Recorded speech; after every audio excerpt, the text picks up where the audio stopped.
खबर में आपका स्वागत है। मैं हूं आपके साथ सुमित गुप्ता। हम अगले 20 मिनट में आपको देश दुनिया की 20 ऐसी खबरें बताने वाले हैं जो इस वक्त न केवल सुर्खियों में हैं बल्कि दिलचस्प और अहम भी हैं। तो चलिए शुरू करते हैं 20 मिनट में 20 खबरों का सिलसिला। सबसे पहले देखते हैं राजस्थान की कौन कौन सी खबर इस वक्त अहम है।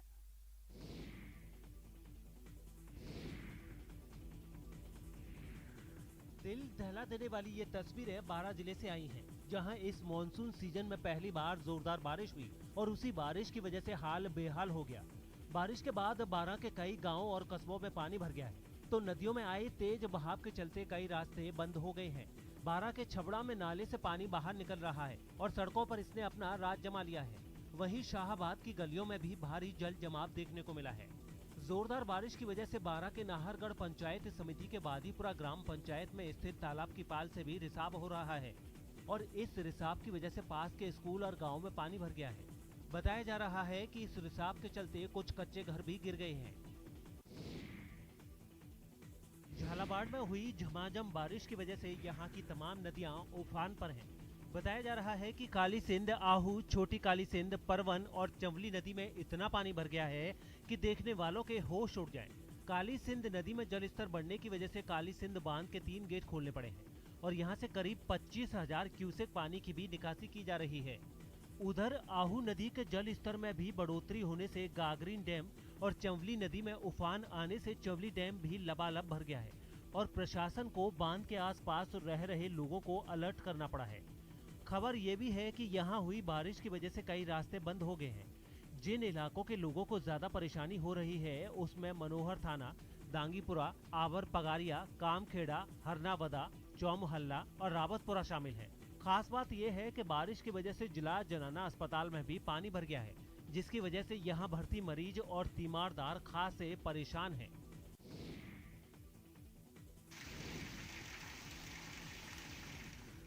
करौली में सीजन की पहली जोरदार बारिश ने नगर परिषद की व्यवस्थाओं की पोल खोलकर रख दी है। पिछले साल की तरह इस साल भी जगह जगह पानी भरने से लोगों को भारी समस्याओं का सामना करना पड़ रहा है। जिला मुख्यालय पर हाईवे पर जहां घुटनों तक पानी भर गया है, वहीं कई कॉलोनियों और निचले इलाकों में बने घरों में अंदर तक पानी ने अपना राज कायम कर लिया है।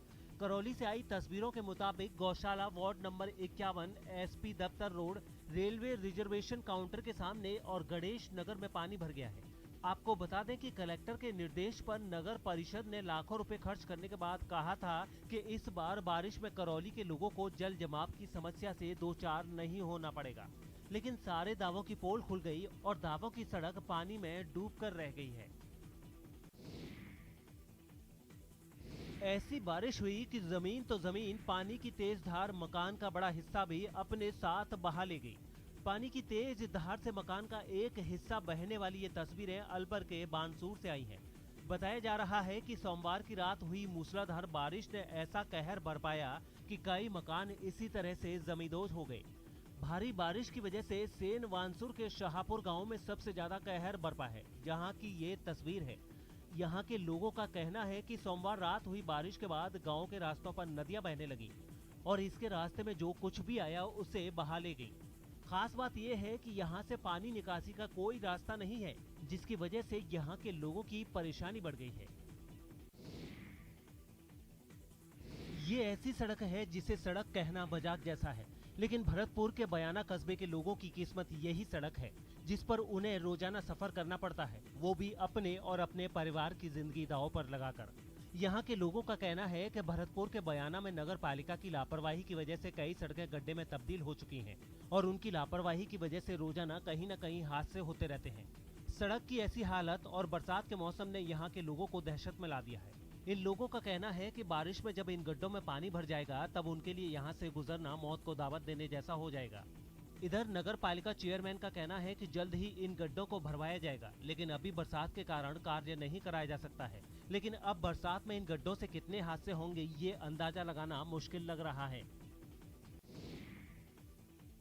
अस्पताल में इलाज करा रहे ये बाड़मेर पीएचडी में काम करने वाले ठेकेदार धर्माराम हैं, जिन्हें इस कदर पीटा गया है कि हालत बिगड़ गई है और अस्पताल में भर्ती होना पड़ा है। बताया जा रहा है कि सोमवार की शाम को धर्माराम अपनी बाइक से घर लौट रहे थे कि रास्ते में स्कॉर्पियो से आए 4 से 5 बदमाशों ने उनका अपहरण कर लिया और उनके साथ आधे घंटे तक मारपीट करने के बाद सड़क पर फेंक दिया। इस मामले की रिपोर्ट के बाद पुलिस जांच में जुट गई है और 3 थानों की पुलिस आरोपियों की तलाश में जुटी हुई है। बताया जा रहा है कि रेडाणा गांव में जमीन विवाद और चुनावी रंजिश के चलते आरोपियों ने पहले रैकी की और फिर बाइक पर घर जा रहे ठेकेदार का अपहरण कर लिया। मेरे घर से 200-250 मीटर पहले मजदूर नगर से 200-250 मीटर अंदर पीछे से स्कॉर्पियो गाड़ी ने बाइक को टक्कर मारी। उसमें 5 लोग सवार थे और उसके बाद धारदार हथियार भी थे। दुकान के अंदर मारपीट का ये वीडियो 24 जुलाई का बताया जा रहा है। हालांकि अब जाकर ये वायरल हुआ है।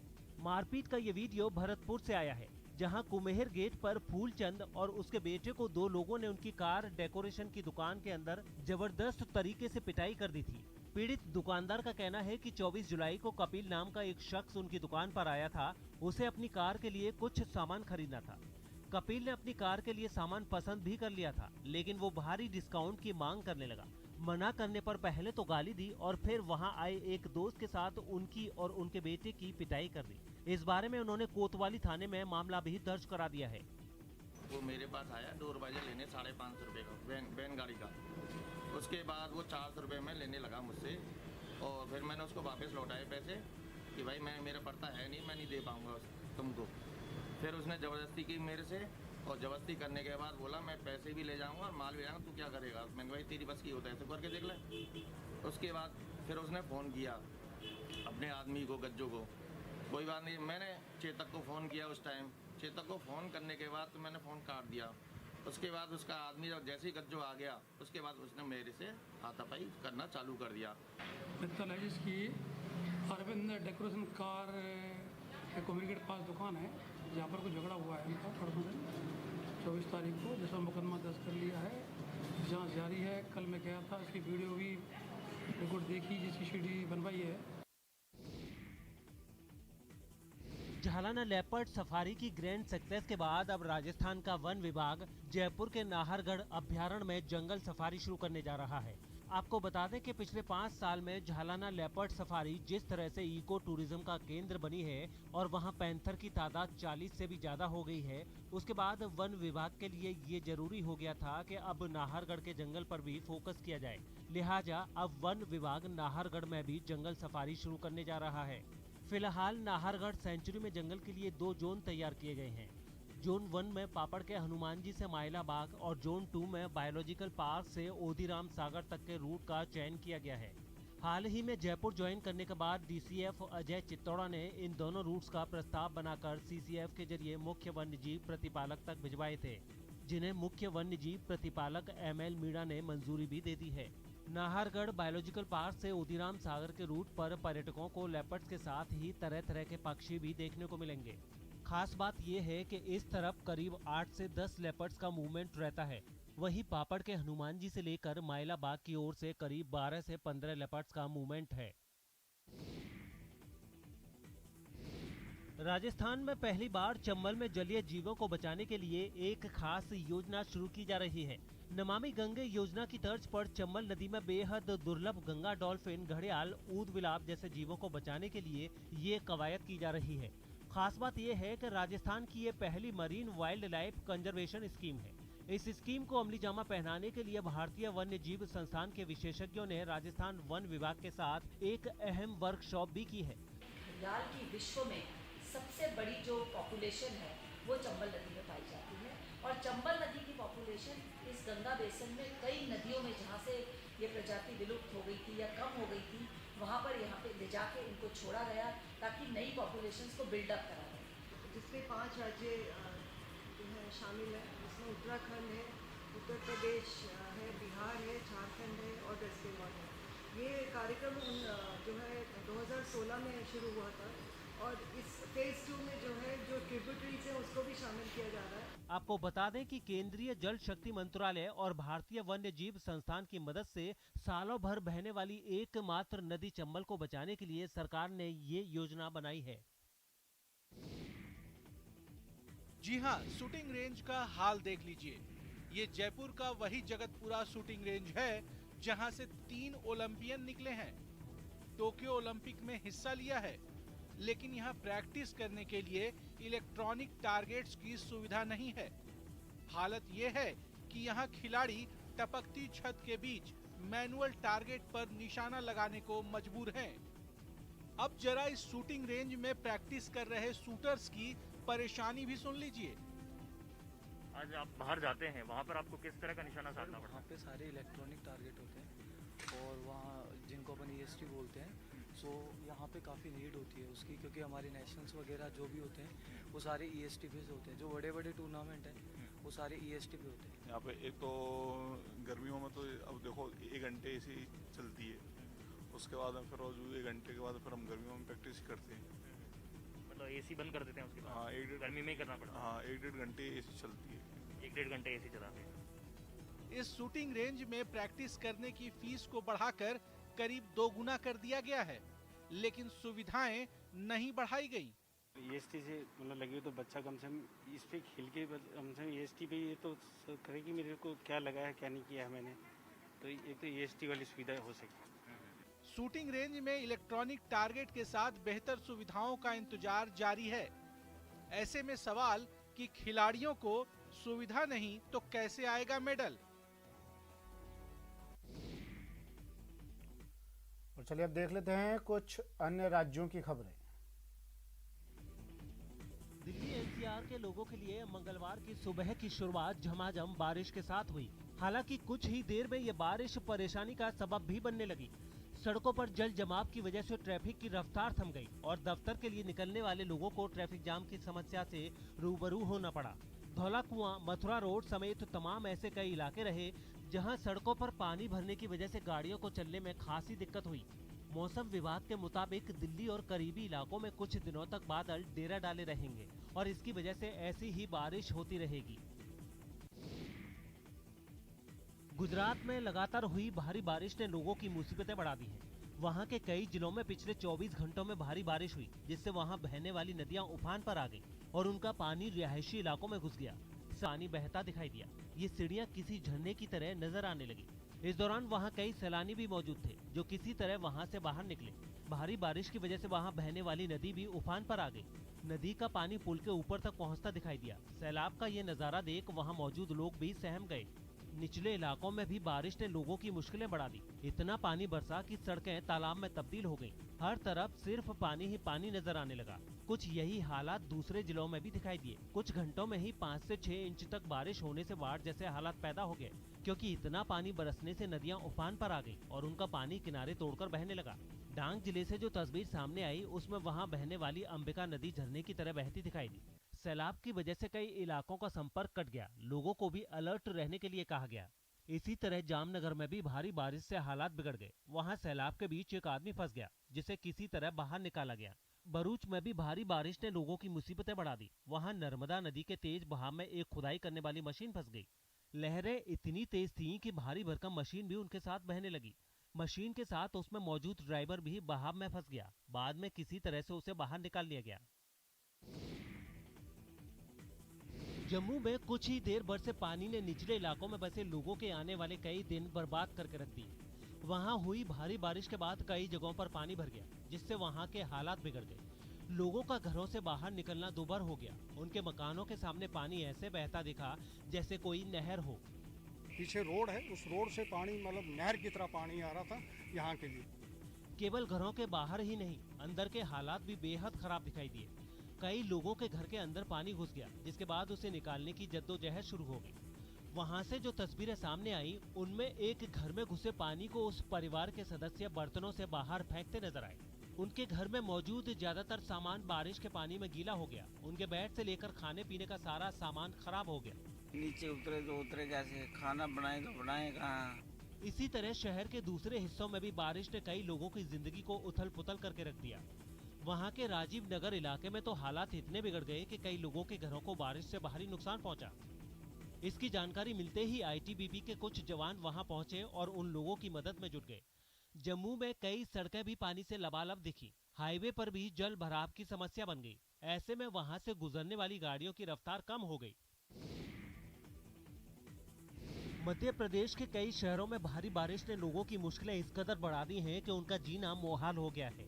आसमान से बरसे पानी की वजह से वहां नदी नाले उफान पर आ गए, जिसकी कुछ तस्वीरें राजगढ़ से भी सामने आई, जहां सड़कें कहीं गुम दिखी और उनकी जगह पानी ने ले ली। जहां तक नजर गई वहां तक पानी ही पानी नजर आया। उन तस्वीरों को देखकर ऐसा लगा ही नहीं कि वहां सड़क होगी भी। जगह जगह पानी भर गया, कहीं थाने में पानी घुस गया तो कहीं बाजार में मौजूद दुकानों में। सड़कों से गाड़ियों का निकलना मुश्किल हो गया। नेवज नदी में भी पानी बढ़ गया। रही सही कसर उस पर बने बांध के 2 गेट खोलकर पूरी हो गई। कुछ इसी तरह के हालात शाजापुर में भी बन गए। वहाँ के कई निचले इलाकों में पानी भर गया। लोगों के घरों के सामने सैलाब बहने लगा। एक परिवार पर मुसीबत तो तब आ पड़ी जब उनका 7 साल का बच्चा पानी के तेज बहाव के साथ बह गया, जिसे ढूंढने के लिए SDRF की टीम ने जी जान लगा दी। हालात तो श्योपुर में भी कुछ ऐसे ही दिखे। वहाँ सीप नदी में पानी बढ़ने से लोगों को ऐसा एहसास होने लगा जैसे वो किसी टापू पर रह रहे हों। नदी पर पुल नहीं बने होने से उनका दूसरी जगहों से संपर्क पूरी तरह से टूट गया। एक जगह से दूसरी जगह जाने के लिए लोगों के सामने मुश्किलें खड़ी हो गईं। उज्जैन में भी पानी आफत बनकर बरसा। वहाँ शिप्रा नदी का जल स्तर बढ़ गया। ऐसे में रामघाट पर मौजूद कई मंदिर पानी में डूबते नजर आए।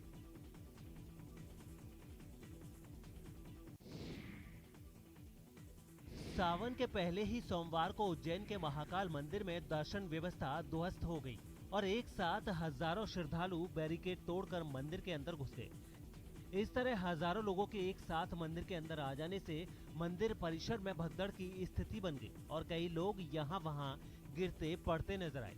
हालात को संभालने के लिए मंदिर में तैनात सुरक्षा गार्ड और पुलिस के जवानों को खासी मशक्कत करनी पड़ी। गनीमत यही रही कि कोई बड़ा हादसा नहीं हुआ। दरअसल कोरोना संक्रमण की वजह से महाकाल मंदिर खोलते वक्त दर्शनार्थियों की संख्या सीमित रखी गई थी। साथ ही कोविड प्रोटोकॉल के पालन की भी व्यवस्था की गई थी, लेकिन यहाँ बड़ी संख्या में दर्शनार्थी पहुँच गए और दर्शन व्यवस्था बेपटरी हो गई।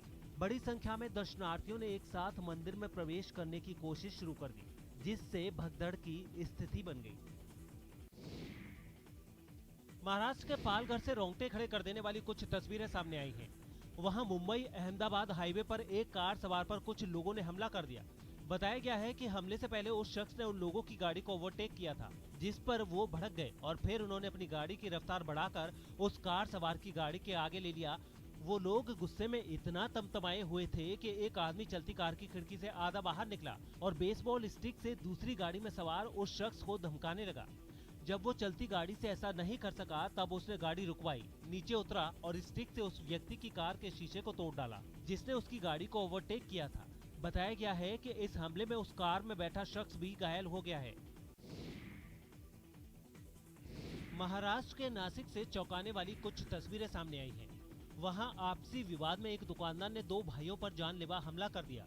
इस वारदात के बाद आरोपी दुकानदार वहां से फरार हो गया, लेकिन इस घटना की तस्वीरें वहां लगे CCTV में कैद हो गई, जिनमें साफ दिखा कि वो दुकानदार अपने हाथ में कुल्हाड़ी लेकर उससे थोड़ी दूर खड़े दोनों भाइयों की तरफ तेजी से दौड़ा और दोनों पर ताबड़तोड़ हमला किया।